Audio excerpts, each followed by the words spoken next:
తెచ్చుకున్నాం. మళ్ళీ మనము ఇది సేఫ్టీ డ్రైవర్ అసోసియేషన్ చేసే సేవా కార్యక్రమం. సేవ ముందు యూనిట్ చేసాం, తర్వాత సేవా కార్యక్రమాన్ని బలపరిచాం. ఎక్కడ కూడా డ్రైవర్ ప్రశాంతంగా గుండెల మీద చేసుకొని నిద్రపోయే విధంగా ఏ రాష్ట్రం పైన ఏ జిల్లా పైన ఎక్కడ పోయినా డ్రైవర్కి భద్రత అనేది ఏర్పాటు చేశామనే సంతోషం. ఇదొకటి, ఇవి రెండు చేస్తే చాలా కాదు కదా. డ్రైవర్ల రైట్స్ కావాలి, డ్రైవర్ హక్కులు కావాలి.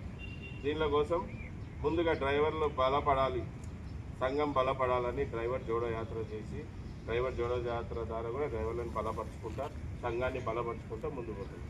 అలాగే ఈ ఇతర రాష్ట్రాలలో మన దేశ రాజధానిలో కూడా చాలాసార్లు ధర్నాలు చేసాం, చాలా స్టేట్లలో ధర్నాలు చేసాం.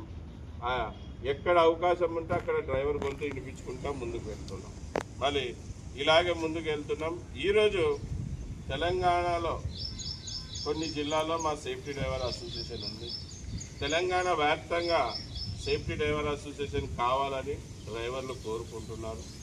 మళ్ళీ నేను ఇతర సంఘాల గురించి మాట్లాడాను, కానీ మళ్ళీ వాళ్ళు మా సంఘం కోరుకుంటున్నారంటే వాళ్ళకి మా సంఘం కావాలని, మా సంఘం అయితేనే న్యాయం చేస్తుందని వాళ్ళు భావిస్తున్నారు. కనుకనే మేము తెలంగాణ సేఫ్టీ డ్రైవర్ అసోసియేషన్ అనేది తెలంగాణ